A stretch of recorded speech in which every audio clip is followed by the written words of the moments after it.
अखियों की नींद मैंने फूकों से उड़ा दी, गिन गिन तारे मैंने उंगली जलाई है।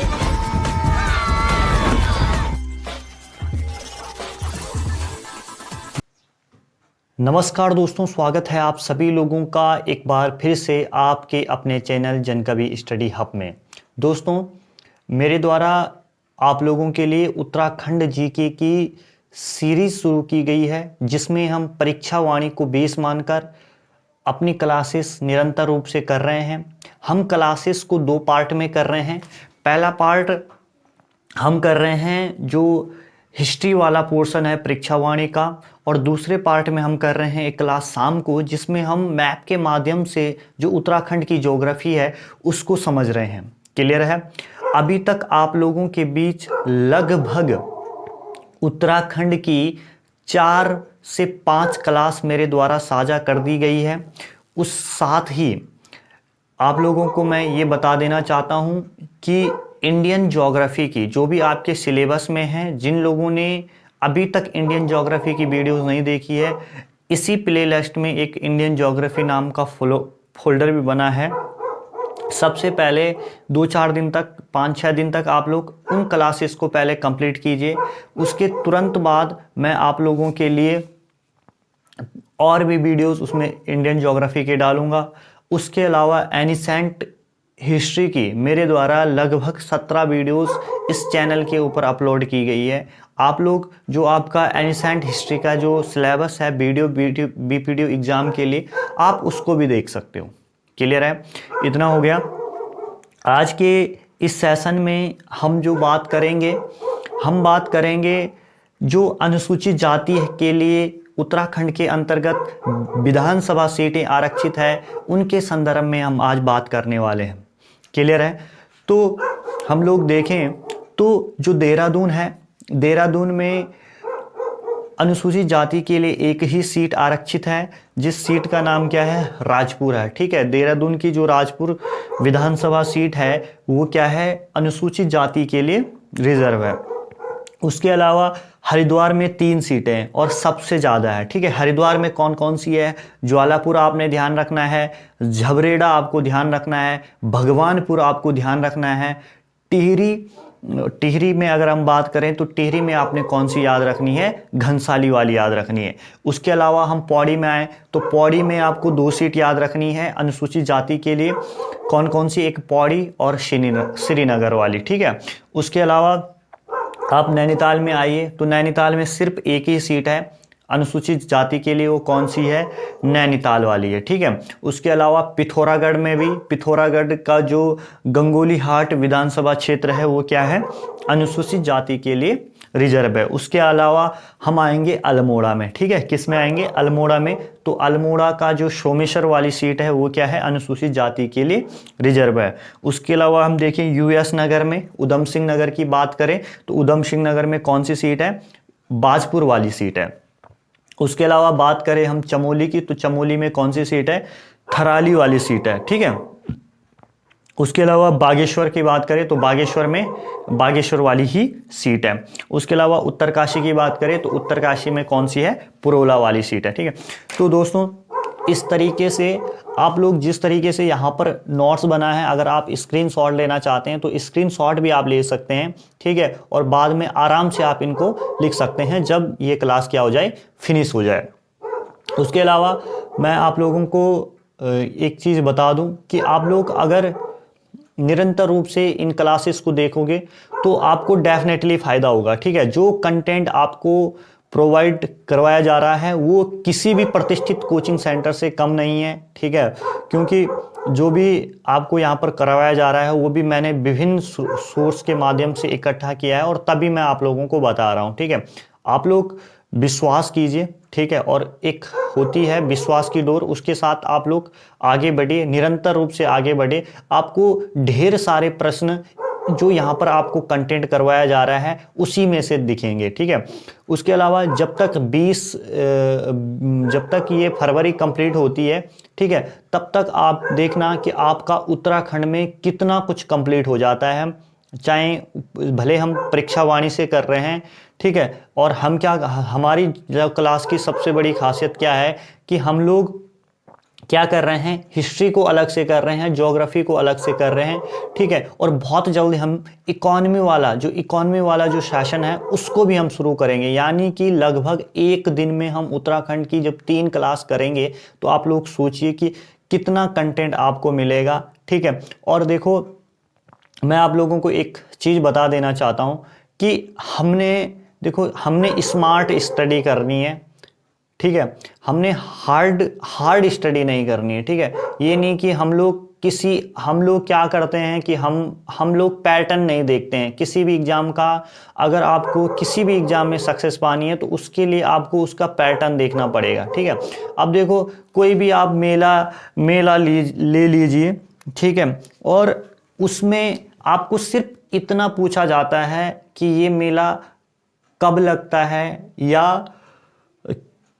किस स्थान पर लगता है। लेकिन हम लोग क्या करते हैं, हम लोग विकिपीडिया पे जाके, गूगल पे जाकर और पता नहीं कितनी सारी रामायण उस चीज़ के बारे में लिख लेते हैं, ठीक है। तो उतनी रामायण लिखते लिखते, उतनी चीज़ें करते करते हम लोगों का जो टाइम है वो भी तो वेस्टेज हो रहा है ना। क्योंकि आपको भी पता है और मेरे को भी पता है कि हम लोगों ने यूपीएससी का एग्ज़ाम तो देना नहीं है, ठीक है, कोई रिटन एग्ज़ाम तो देना नहीं है। तो आप लोग अपना दिमाग का यूज करते हुए अपने क्वेश्चन देखिए आप लोग कि कितना पूछ सकता है, लास्ट ईयर में पूछा कितना है, ठीक है। आपको पता है हाँ कुछ चीज़ें होती है महत्वपूर्ण, जैसे कुछ स्थल ऐसे हैं उत्तराखंड के जो यूनेस्को में शामिल है, कुछ क्षेत्र ऐसे हैं जो रामसर साइट में शामिल है। तो उन चीज़ों जो चीज़ें किससे जुड़ी हुई है, जो चीज़ें देश से या अंतर्राष्ट्रीय स्तर से जुड़ी है, उन चीज़ों पर आपको फोकस करने की ज़रूरत है। लेकिन इस चीज़ को करने की ज़रूरत नहीं है कि आप लोग या हम लोग पूरी तरीके से क्या कर रहे हैं, किसी रामायण पे, ठीक है, किसी कंटेंट को निकाल कर और उसके रामायण लिखने पे हम क्या कर रहे हैं, वो कर रहे हैं, ठीक है। आप कम याद कीजिए, अच्छा याद कीजिए, ठीक है। अब ये क्यों इंपॉर्टेंट है, ये इसलिए इंपॉर्टेंट है क्योंकि आपको दे सकता है कि 3-4 ऑप्शन होते हैं, ठीक है, और आपको बोल सकता है कि निम्नलिखित में से हरिद्वार की अनुसूचित जाति के लिए आरक्षित सीट विधान में शामिल नहीं है, ठीक है। तो आपको क्या करना है, ठीक है, आपको दिया होगा ज्वालापुर, झबरेड़ा, भगवानपुर, आपको याद है, एक ऑप्शन और दिया होगा, ठीक है, तो आप उसको करोगे गलत। तो इस तरीके से आपको क्या क्या मिलेगी, इनमें सहायता मिलेगी, ठीक है।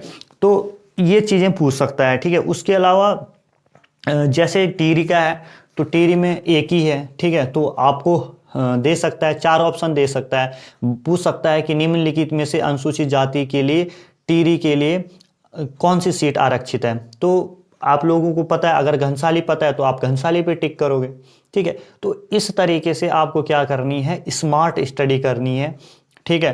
देखो इस चीज़ से नहीं घबराना है, क्या, क्योंकि यार हर कोई आप लोग भी डिमोटिवेट होते होंगे कभी कभी, ठीक है, हर कोई डिमोटिवेट होता है, मैं भी डिमोटिवेट होता हूँ, ठीक है, कि यार कुछ क्वेश्चन ऐसे होते हैं जो नहीं आते हैं आप लोगों को, ठीक है। लेकिन आपको इतना आना चाहिए कि जो आपके सिलेबस के अंतर्गत है उसको आप हर चीज़ अपनी तरफ से, आप कोई भी कोर कसर मत छोड़े, उस सारे के सारे सिलेबस को आप कंप्लीट करने की कोशिश कीजिए, ठीक है। अब देखो जो क्वेश्चन अगर आपको उतने पढ़ने के बाद भी नहीं आता है ना वो क्वेश्चन, ठीक है, तो हो सकता है वो किसी को ना आए, ठीक है।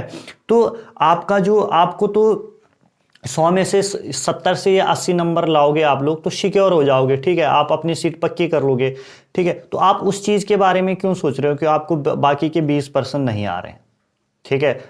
कीजिए, उनके लिए मेहनत कीजिए, लेकिन उन चीज़ों की वजह से अगर आपके 100 में से 100 नहीं आ रहे हैं, 100 में से 100% आपको नहीं आ रहे हैं, तो उस चीज़ के लिए आपको डिमोटिवेट होने की ज़रूरत नहीं है, ठीक है। देखो आप लोग जो भी इन वीडियोस को लोग देखते हैं, ठीक है, कम देखते हैं, ज़्यादा देखते हैं, या किसी कारण से ये चैनल ग्रोथ नहीं हो पा रहा है, ठीक है, होती है, काफ़ी टेक्निकल खामियां होती है, नहीं है मुझे पता उतना टेक्निकली, तो कोई बात नहीं, सब हो जाएगा, ठीक है। देखो काफ़ी सब्सक्राइबर हो चुके हैं, ठीक है, कुछ दिनों में, ठीक है। तो धीरे धीरे बढ़ता जाएगा और एक दिन मुझे विश्वास है कि जो यूट्यूब के ऊपर मैं पिछले 3 सालों से काम कर रहा हूँ, ठीक है, एक दिन उस काम को मेरे ज़रूर सक्सेस मिलेगी, ठीक है। लेकिन मुझे सिर्फ इतना पता है कि मैं अपना काम ईमानदारी से करूँगा, जितना मुझे आता है उससे बेहतर कंटेंट मैं आप लोगों के बीच साझा करने का प्रयास करूँगा, ठीक है।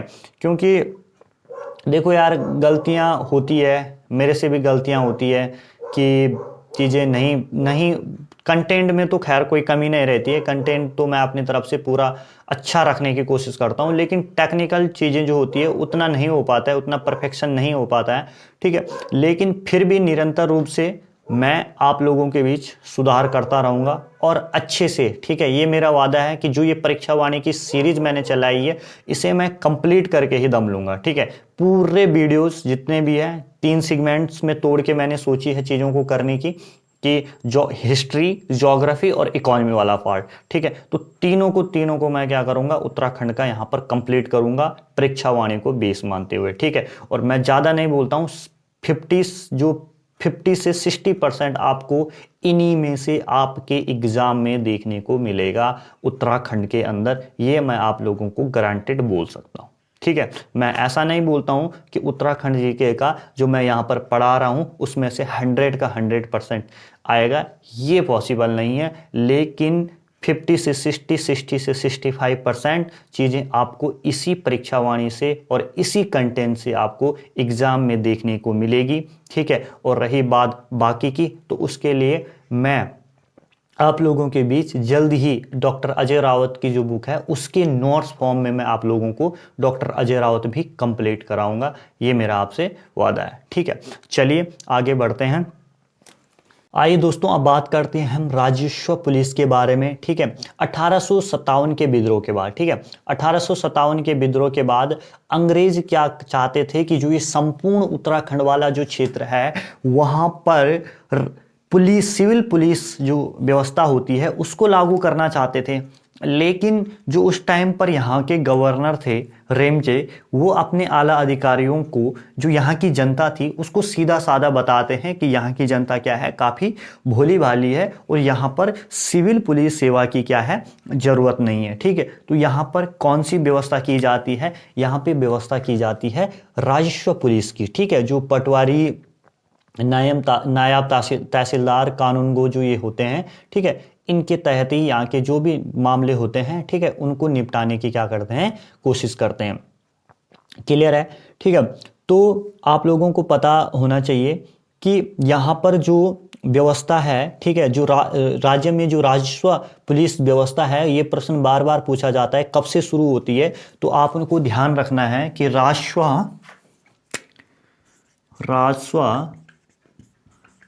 पुलिस व्यवस्था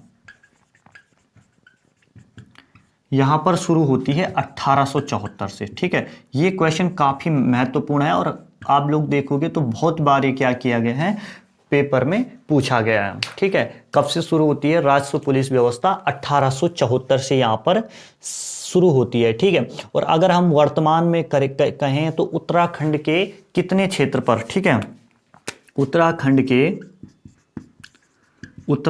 के लगभग 61% क्षेत्र पर, ठीक है, ये व्यवस्था क्या है, लागू है, ठीक है। तो इसमें कौन कौन से होते हैं, ठीक है, जो पटवारी होते हैं, कानूनगो होते हैं, नायब तहसीलदार होते हैं और आपके परगना अधिकारी होते हैं, आपके जिला अधिकारी व कमिश्नर आदि जो होते हैं, वो क्या करते हैं, राजस्व के साथ साथ पुलिस का भी काम क्या करना पड़ता है, इन्हीं लोगों को करना पड़ता है, ठीक है। ये आपको ध्यान रखना है यहाँ पे, ठीक है।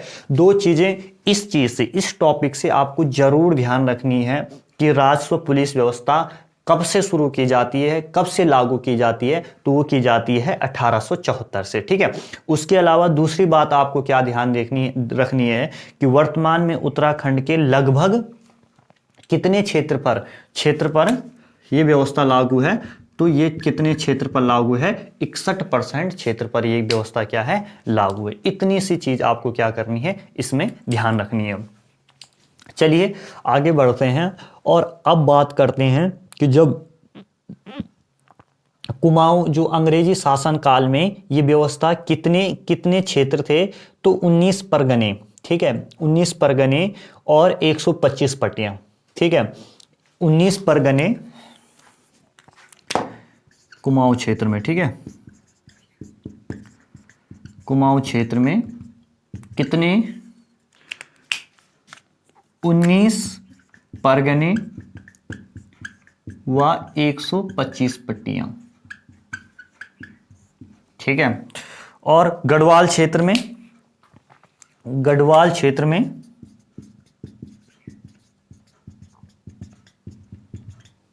कितने थे, 11 परगने व 89 पट्टियां थी। ये भी आपको क्या करना है, ध्यान रखना है, ठीक है। 89 माफ करना, आप लोग 86 कर लेना, यहाँ पर 86 पट्टियां थी, ठीक है। तो आप लोगों को क्या क्या राजस्व पुलिस में आप लोगों को ध्यान रखना है, ठीक है। आपको इसमें सिर्फ इतनी बातें, आपको कुछ बातें आपको याद रखनी है। एक तो रखनी है कि राजस्व पुलिस व्यवस्था उत्तराखंड क्षेत्र में कब से लागू की गई, तो आपका जो आंसर होगा वो होगा 1874, ठीक है। कब लागू की गई, 1874। उत्तराखंड के कितने क्षेत्र पर ये वर्तमान में लागू है, तो आपको ध्यान रखना है 61% क्षेत्र पर, ठीक है। कितने परसेंट क्षेत्र पर, 61% क्षेत्र पर। उसके अलावा आपको ध्यान रखना है कि कुमाऊं क्षेत्र में जब अंग्रेजी शासन काल था तो उस टाइम पर कितनी परगने और कितनी पट्टियां थी, और गढ़वाल क्षेत्र में कितने परगने व कितनी पट्टियां थी। तो आपका आंसर क्या हो जाएगा कि कुमाऊं क्षेत्र में उस टाइम पर जो परगने थे उनकी संख्या कितनी थी, 19 थी, और जो पट्टियां थी उनकी संख्या कितनी थी, 125 थी, ठीक है। उसके अलावा गढ़वाल क्षेत्र में कितने परगने थे, कितनी पट्टियां थी, तो 11 परगने थे और 86 पट्टियां थी, ठीक है। जिस तरीके से आप लोगों को यहाँ पर बताया जा रहा है उसी तरीके से आप लोग क्या करेंगे, अपने नोट्स बनाइए, ठीक है। और इनको जब आप बना लोगे तो एक बार तो आपने यहाँ पर पढ़ लिया, जब आप दोबारा उस चीज़ को करोगे तो वो आपके क्या होगी, जब आपको उसको देखोगे बार बार तो आपको वो चीज़ अच्छे से याद हो जाएगी, ठीक है। चलिए अब आगे बढ़ते हैं। अब दोस्तों बात करते हैं कि उत्तराखंड की विधानसभा के बारे में, ठीक है। हम उस टाइम की बात कर रहे हैं जब उत्तराखंड राज्य नहीं बना था, और किस तरीके से हम लोग एक सीक्वेंस के तहत उस टाइम से लेकर और इस टाइम तक आएंगे, आज की विधानसभा तक आएंगे, ठीक है। सबसे पहले हम बात करेंगे जब उत्तराखंड राज्य नहीं बना था तो उत्तराखंड के अंदर क्या स्थिति थी, क्लियर है। अगर हम बात करें उत्तराखंड की यानी कि यूके की, तो उस टाइम पर जो विधान सभा में जो यहाँ से प्रतिनिधित्व करने वाले जो जनप्रतिनिधि थे उनकी संख्या कितनी थी, 22 थी। कितनी थी, 22 थी, ठीक है। उस टाइम की बात हो रही है जब उत्तराखंड नहीं बना था, जब उत्तराखंड किसका हिस्सा था, उत्तर प्रदेश का हिस्सा था, क्लियर है। उस टाइम पर कितने जनप्रतिनिधि थे, 22। वहीं बात करें किसकी, उस टाइम पर यहाँ पर क्या हुआ करती थी, विधान परिषद भी हुआ करती थी। तो इसमें कितने सदस्य थे, 9 सदस्य थे। कितने सदस्य थे, 9 सदस्य थे, ठीक है। विधानसभा में 22 और विधान परिषद में 9। अब क्या हुआ कि उत्तराखंड क्या है, उत्तर प्रदेश यूपी पुनर्गठन विधेयक 2000 के तहत, ठीक है। यूपी पुनर्गठन विधेयक 2000 के तहत उत्तराखंड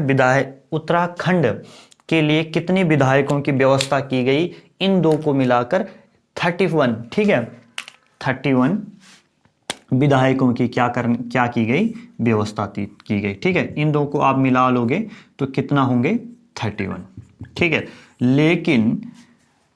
लेकिन जो इन 31 में से जो 31 में से एक विधायक, ठीक है, -1 जो विधान परिषद के सदस्य थे, उनका कार्यकाल क्या हो रहा था, पूरा हो रहा था। एक सदस्य का कार्यकाल समाप्त हो गया था। ठीक है, तो अब अंतिम रूप से कितने बचेंगे? 31 माइनस 31, तो कितने बचेंगे? 31 माइनस 1 कितना बचेगा? 30। अब विधानसभा, अब कितने लोग सदस्य बचेंगे विधानसभा और विधान परिषद में से? अब बचेंगे 30 सदस्य। ठीक है, तो ये आप लोगों को ध्यान रखना है, कितने बचे? 30। अब इन्हीं 30 लोगों के साथ, ठीक है, इन्हीं 30 लोगों के साथ उत्तराखंड की पहली अंतरिम विधानसभा का क्या किया जाता है? गठन किया जाता है। ठीक है, तो आप लोग एक बार फिर से देख लेना, फिर हम आगे चलेंगे।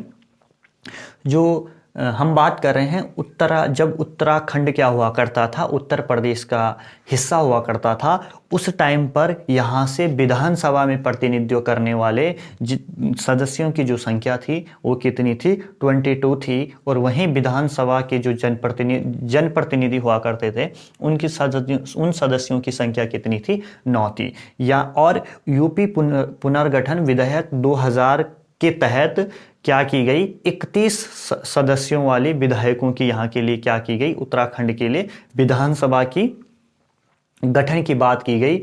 और इन लोगों को मिलाकर एक तरीके से क्या बनाई जानी थी? अंतरिम विधानसभा बनाई जानी थी। लेकिन इन 31 में से, और जो 31 में से एक जो विधान परिषद के सदस्य थे उनका कार्यकाल क्या हो रहा था? समाप्त हो रहा था। तो इसलिए वो इस अंतरिम विधानसभा में पार्टिसिपेट नहीं कर पाए। और अंतिम रूप से जो सदस्यों की संख्या बची वो कितनी बची? 30 बची। और इन्हीं 30 सदस्यों के साथ हमारी क्या है? पहली अंतरिम विधानसभा का क्या किया गया? गठन किया गया। ठीक है, सबसे पहले हम अब पढ़ेंगे किसको? अंतरिम विधानसभा को। अब आप लोग ध्यान देना, जो अंतिम रूप से हमारे पास जो सदस्य बचे हैं वो कितने बचे? 30 बचे। ठीक है, अब इन्हीं 30 सदस्यों के साथ क्या किया जाता है? गठन किया जाता है 9 नवंबर 2000 को अंतरिम विधानसभा का। ठीक है, अंतरिम विधानसभा का इस टाइम पर क्या किया जाता है? गठन किया जाता है। ठीक है, तो अब ध्यान देना किस तरीके से होता है। इन 30 नवंबर 2000 को जितने भी लोग थे, तो इसमें क्या था? 23 किसके थे? भाजपा के थे। और 2 क्या थे? 3 सपा के थे सदस्य। और 2 किसके थे? 2 बसपा के थे। और 2 किसके थे? कांग्रेस के थे। ठीक है, तो अब आप लोगों ने यहां पर ध्यान रखना है कि 23 तो किसके थे? भाजपा के थे। ठीक है, क्लियर दिख रहा होगा आप लोगों को। 23 सदस्य किसके थे? भाजपा के थे। 3 सदस्य सपा के थे। ठीक है, अब 3 सदस्य सपा के थे यानी कि समाजवादी पार्टी के थे। लेकिन इनमें से एक सदस्य जिनका नाम था मुन्ना सिंह चौहान, ये क्या करते हैं? सपा को छोड़ के एक अलग पार्टी का गठन कर लेते हैं। इस तरीके से कितने बचते हैं फिर सपा के पास? सपा के पास बचते हैं 2। क्लियर है। उसके अलावा 2 बसपा के थे। बसपा यानी कि बहुजन समाजवादी पार्टी, यानी कि अपनी मायावती दीदी की पार्टी। ठीक है, उसके अलावा 2 किसके थे? 2 कांग्रेस के थे। ठीक है, तो अब 2 इधर 2 इधर 2 इधर, तो अंतरी सबके बराबर है। ठीक है, सबके पास बराबर सदस्य है। तो इस टाइम पर कोई भी विपक्ष का नेता नहीं बन पाया। ठीक है, तो ये आपको ध्यान रखना कि अंतरिम जो विधानसभा थी, जो पहली विधानसभा थी, जो अंतरिम विधानसभा थी, उसके अंतर्गत विपक्ष का कोई भी नेता नहीं हो पाया। ठीक है, ये चीज आपको ध्यान रखनी है, क्योंकि इस पार्टी के मुन्ना सिंह चौहान ने क्या कर दी थी? बस सपा से अलग होकर अपनी एक पार्टी बना दी थी। क्लियर है, इतना आप लोगों को ध्यान रखना। अब आप लोग बता सकते हैं कि इन अंतरिम विधानसभा में सबसे ज्यादा विधायक किसके पास है? सबसे ज्यादा विधायक भाजपा के पास है। तो भाई सीधी सी बात है, सरकार कौन बनाएगी? ठीक है, सरकार किसकी बनेगी, मुख्यमंत्री किसका होगा, तो भाजपा का होगा। ठीक है, तो यहां पर किसकी सरकार बनी, तो आपको ध्यान रखना है सरकार बनी भाजपा की। भाजपा की क्या बन जाती है, सरकार बन जाती है। ठीक है, अब सरकार बन जाती है तो अब इसमें आप लोगों को ध्यान रखना है क्या बनते हैं, मुख्यमंत्री भी बनता है। ठीक है, मुख्यमंत्री भी क्या होगा, इनका ही होगा। ठीक है, तो जो हमारे पहले मुख्यमंत्री यानी पहले मुख्यमंत्री बोले या अंतरिम विधानसभा के मुख्यमंत्री बोले तो वो कौन बने, अगर आपसे पूछा जाता है कि पहले मुख्यमंत्री कौन थे हमारे, तो वो थे नित्यानंद स्वामी। ठीक है, नित्यानंद स्वामी। ठीक है, तो नित्यानंद स्वामी बनते हैं, लेकिन एक साल बाद ये क्या कर देते हैं, त्याग पत्र दे देते हैं। ठीक है, एक साल बाद त्याग पत्र दे देते हैं और त्याग पत्र देने के बाद ये बोलते हैं कि भाई अब मेरा बस का नहीं है, अब किसी दूसरे को आप लोग मुख्यमंत्री बना लो, मैं अब इस पद को नहीं संभाल सकता हूं। ठीक है, तो उसके ठीक एक साल बाद 29 अक्टूबर 2001 को जो मुख्यमंत्री बनते हैं वो हमारे राज्य के दूसरे मुख्यमंत्री बनते हैं भगत सिंह कोश्यारी। कौन बनते हैं, भगत सिंह कोश्यारी। ठीक है, भगत सिंह कोश्यारी क्या बनते हैं, हमारे राज्य के दूसरे मुख्यमंत्री बनते हैं। ठीक है, तो इतना आप लोगों को क्या रखना है, ध्यान रखना है। सदस्य हैं अंतरिम विधानसभा में, 3 सपा के हैं, 2 बसपा के हैं, 2 कांग्रेस के हैं। 3 सपा सदस्यों में से एक सदस्य जो मुन्ना सिंह चौहान जी हैं वो क्या कर देते हैं, अपनी अलग पार्टी बना लेते हैं और सपा को छोड़कर चले जाते हैं। जब सपा को छोड़कर चले जाते हैं तो सपा, बसपा और कांग्रेस के पास 2-2 सीटें बचती हैं, और जब 2-2 सीटें बचती है तो कोई भी क्या नहीं कर पाता है, विपक्ष का नेता नहीं बन पाता है। ठीक है, सबसे ज्यादा बहुमत जो रहता है वो भाजपा के पास रहता है, और भाजपा ही क्या करती है, सरकार बनाती है, और इन्हीं 23 विधायकों में से जो मुख्यमंत्री बनते हैं वो बनते हैं भाजपा के नित्यानंद स्वामी। एक साल बाद ये त्याग पत्र दे देते हैं 29 अक्टूबर 2001 को भगत सिंह कोश्यारी। ठीक है, भगत सिंह कोश्यारी क्या बनते हैं, उत्तराखंड राज्य के दूसरे मुख्यमंत्री बनते हैं। ठीक है, तो इतनी चीजें आप लोगों को क्या करनी है, यहां पर ध्यान रखनी है।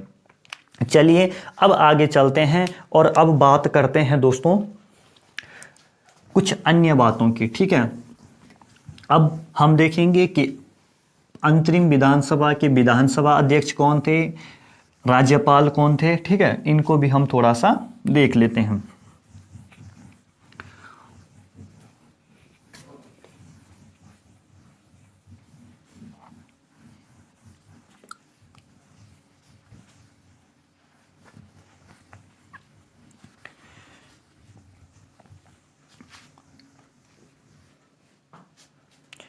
देखिए, जो हमारे पहले राज्यपाल बने, मैंने आपको पहले भी बताया था राज्यपाल के बारे में, तो कौन होंगे, राज्यपाल बने सुरजीत सिंह बरनाला। कौन बने, सुरजीत सिंह बरनाला राज्यपाल बनते हैं। ठीक है, अंतरिम विधानसभा के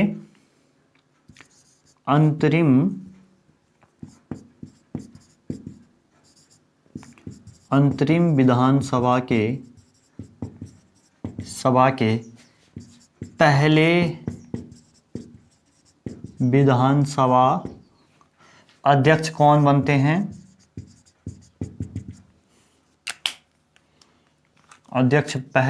अंतरिम विधानसभा के पहले विधानसभा अध्यक्ष कौन बनते हैं, वो बनते हैं आपके प्रकाश पंत।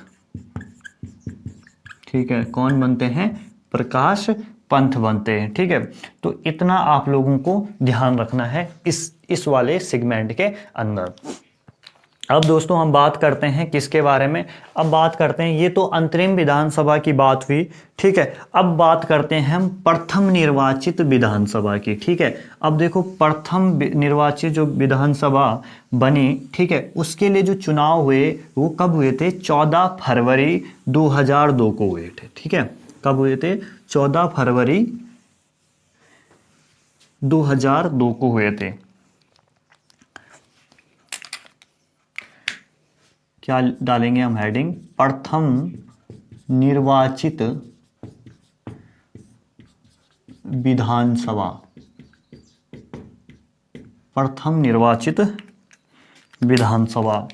तो प्रथम निर्वाचित विधानसभा के लिए जो चुनाव हुए थे वो हुए थे कब? 14 फरवरी 2002 को। ठीक है, तो इसमें क्या क्या हुआ था, इसमें आप लोग ध्यान रखना, इसमें जो मतदान हुआ था, मतदान जो हुआ था वो कितना हुआ था? 54.34% हुआ था। कांग्रेस को यहाँ पर मिलती है 36 सीटें। कितनी सीटें? 36। भाजपा का ग्राफ यहाँ पर गिर जाता है और भाजपा को मिलती है 12 सीटें। महिला निर्वाचित होकर आती है कितनी? 4। और मुख्यमंत्री हमारे बनते हैं कौन? एनडी तिवारी, या इनको ही बोला जाता है नारायण दत्त तिवारी। ठीक है, और विधानसभा अध्यक्ष हमारे बनते हैं कौन से? यशपाल आर्या। ठीक है, तो ये चीजें किसके बारे में हैं? ये चीजें हैं प्रथम निर्वाचित विधानसभा के बारे में। ठीक है, अब आप लोग देखना प्रथम निर्वाचित विधानसभा में क्या क्या चीजें हैं। चुनाव आपका होता है 14 फरवरी 2002 को। ठीक है, मतदान का जो परसेंटेज रहता है वो कितना रहता है? 54.34% रहता है। ठीक है, कांग्रेस यहाँ पर बहुमत हासिल करती है। कांग्रेस के विधायकों की संख्या रहती है यहाँ पर 36। ठीक है, भाजपा के जो विधायकों की संख्या रहती है वो रहती है 12। महिला जो यहाँ पर चुनकर आती है वो कितनी आती है? 4 आती है। ठीक है, और अन्य सीटें और लोगों को और पार्टियों को मिलती है। ठीक है, कोई निर्दलीय रहते हैं, कोई सपा के रहते हैं, कोई भाजपा के रहते हैं। ठीक है, और यहाँ पर प्रथम निर्वाचित मुख्यमंत्री हमारे बनते हैं कौन? एनडी तिवारी, नारायण दत्त तिवारी। ठीक है, प्रथम निर्वाचित विधानसभा के विधानसभा अध्यक्ष कौन बनकर आते हैं? यशपाल आर्या। ठीक है, तो इतनी जो ये चीजें हैं छोटी छोटी, क्योंकि यहां से भी प्रश्न बनेगा। ठीक है, प्रश्न क्या बनेगा? एक तो ये बन सकता है कि प्रथम निर्वाचित विधानसभा में कितने % का मतदान हुआ था। ठीक है, वैसे आएगा नहीं, लेकिन संभावनाएं कुछ भी है। ठीक है, उसके अलावा क्वेश्चन क्या हो सकता है यहाँ का फेवरेट? और जो क्वेश्चन हो सकता है वो ये फेवरेट हो सकता है कि प्रथम निर्वाचित विधानसभा के मुख्यमंत्री कौन थे। ठीक है, तो उसमें आपको आंसर क्या करना है? एनडी तिवारी करना है। ठीक है, क्लियर है? आई होप आप लोगों को इतना समझ में आ गया होगा। चलिए अब बात करते हैं द्वितीय निर्वाचन। ठीक है, जो द्वितीय निर्वाचित विधानसभा है उसके बारे में अब हम क्या करते हैं? बात करते हैं। और उसके लिए जो चुनाव हुआ था वो हुआ था 21 फरवरी 2007 को। ठीक है, और इस टाइम पर आप लोगों को पता है किसकी सरकार बनी थी? भाजपा के। ठीक है,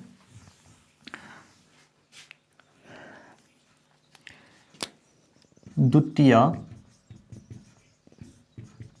निर्वाचित विधानसभा, द्वितीय निर्वाचित। ठीक है, कब चुनाव हुए? 21 फरवरी 2007 को। ठीक है, कब चुनाव होते हैं? 21 फरवरी 2007 को चुनाव होते हैं। ठीक है, दूसरी चीज, कितने % मतदान होता है? मतदान होता है आपका 63.47%। दूसरी बात, ठीक है, मुख्यमंत्री कौन बनते हैं? ठीक है, मुख्यमंत्री कौन बनते हैं? सबसे पहले बनते हैं बीसी खंडूड़ी। भाजपा सरकार का आपने नारा भी सुना है होगा कि खंडूरी है जरूरी है। ठीक है, और सेकंड नंबर पे कुछ टाइम बाद अंदरूनी कला होता है, और अंदरूनी कला के बाद बीसी खंडूरी को क्या हो जाते हैं? हट जाते हैं पद से। और सेकंड जो बनते हैं वो बनते हैं अपने जो वर्तमान में शिक्षा मंत्री है रमेश पोखरियाल निशंक। ठीक है, निशंक बन जाते हैं। ठीक है, उसके बाद फिर बोलते हैं कि अब भाई पोखरियाल जी आप हट जाओ, और फिर थर्ड नंबर पर फिर से बन जाते हैं इसी दौरान कौन, बीसी खंडूरी। ठीक है, तो कितने बार मुख्यमंत्री एक्सचेंज हुए, 3 बार। ठीक है, उसके अलावा विधानसभा जो अध्यक्ष रहते हैं, विधानसभा अध्यक्ष, तो वो बनते हैं कौन, हरवंश कपूर। ठीक है, हरवंश कपूर। और इस दौरान अगर महिलाओं की बात करें, महिला कितनी चुनकर आती हैं, इस टाइम पर भी आती है 4। ठीक है, तो आप लोगों को क्या क्या ध्यान रखना है, आप लोगों को ध्यान रखना है कि द्वितीय जो निर्वाचन होता है, ठीक है, विधानसभा के लिए, वो कब होता है, 21 फरवरी 2007 को होता है। कब होता है, 21 फरवरी 2007 को होता है। इसमें मतदान जो होता है वो 63 कितना 47% होता है। उसके अलावा जो मुख्यमंत्री बनते हैं वो कौन बनते हैं, बीसी खंडूरी बनते हैं। और खंडूरी क्या होते हैं, अंदरूनी कला का शिकार हो जाते हैं, और अंदरूनी कला के शिकार होने के कारण, ठीक है, फिर से भाजपा सरकार या उत्तराखंड, भाजपा सरकार क्या करती है, उत्तराखंड के अंदर किसको मुख्यमंत्री बना लेती है, मुख्यमंत्री बना लेती है रमेश पोखरियाल निशंक को। ठीक है, उसके बाद जब रमेश पोखरियाल निशंक सक्सेस नहीं हो पाते हैं मुख्यमंत्री के रूप में, तो फिर से किसको लाया जाता है, भाजपा सरकार किसको उत्तराखंड का मुख्यमंत्री बना देती है, बीसी खंडूरी को बनाती है। ठीक है, इस तरीके से। और इस जो ये वाली विधानसभा थी, द्वितीय निर्वाचित विधानसभा थी, इसमें भी जो किसका, महिलाओं का योगदान था, महिलाओं की जो संख्या थी वो कितनी थी, 4 थी। ठीक है, इतनी बातें आपको क्या करनी है, ध्यान रखनी है। और अब हम बात करते हैं तृतीय विधानसभा के बारे में। ठीक है, तृतीय विधानसभा के बारे में अब हम लोग क्या करते हैं, बात करते हैं। अब देखो, तृतीय विधानसभा, तृतीय निर्वाचित जो विधानसभा है, इसके लिए जो वोटिंग होती है वो कब होती है, ये आप लोगों को पता होना चाहिए। ये होती है 30 जनवरी 2012 को। ठीक है, 30 जनवरी 2012 को। ठीक है, अब देखो भाई, 2 चुनाव का तो मुझे पता भी नहीं चला। ठीक है, क्योंकि मैं उस टाइम पे किया था, बहुत छोटा था, लेकिन इस वाले चुनाव का मुझे काफ़ी कुछ पता चला। ठीक है, उस टाइम पे मैं 12th में था। ठीक है, तो काफ़ी अक्ल आ गई थी कि कैसे कैसे होते चुनाव। ठीक है, तो अब बात करते हैं तृतीय चुनाव की। तृतीय निर्वाचित विधानसभा। ठीक है, तृतीय निर्वाचित विधानसभा। अब देखो, मतदान कब हुए, मतदान हुए आपके 30 जनवरी 2007 को। कब हुए, 30 जनवरी 2007 को मतदान होते हैं।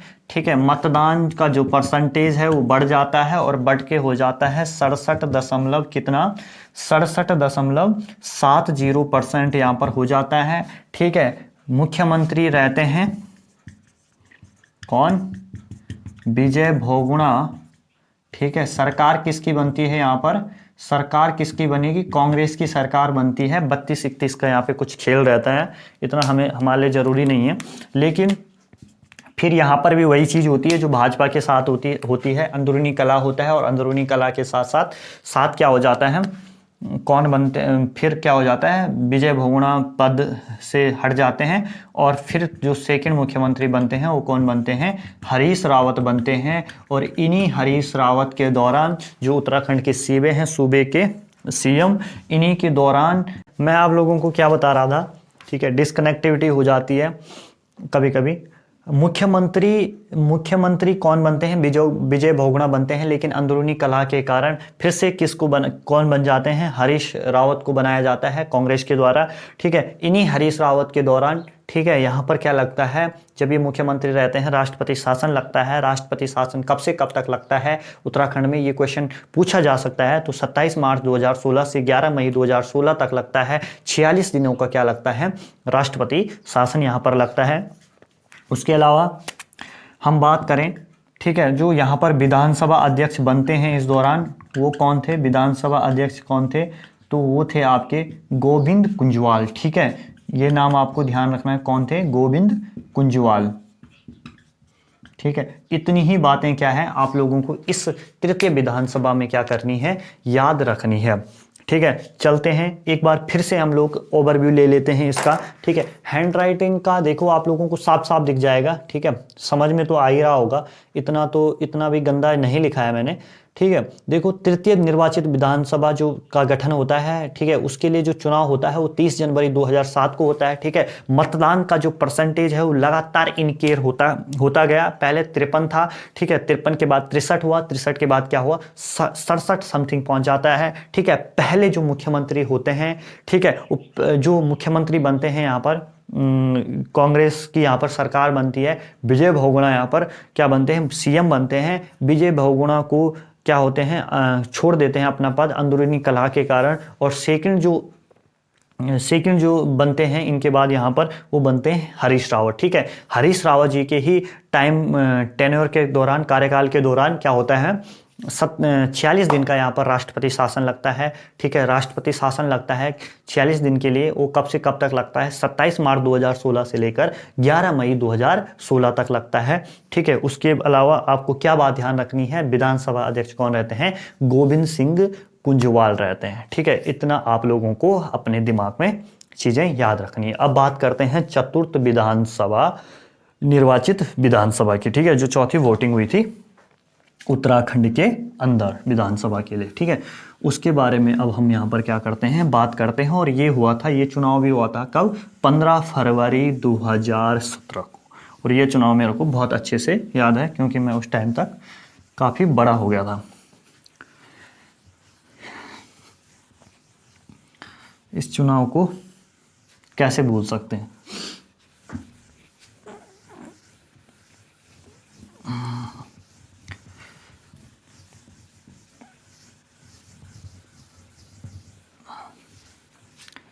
ठीक है, अब बात करते हैं चतुर्थ विधानसभा। ठीक है, चतुर्थ निर्वाचित विधानसभा के बारे में।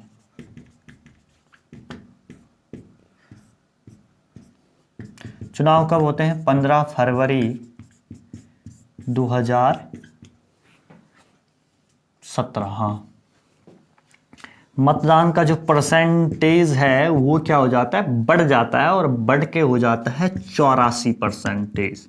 ठीक है, यानी कि हमारे राज्य की जनता लगातार क्या हो रही है? जागरूक हो रही है। ठीक है, और इसमें जो सीएम साहब होते हैं वो कौन बनते हैं? TS रावत। ठीक है, यानी कि त्रिवेंद्र सिंह रावत बनते हैं। और विधानसभा अध्यक्ष कौन बनते हैं? वो बनते हैं प्रेमचंद्र अग्रवाल।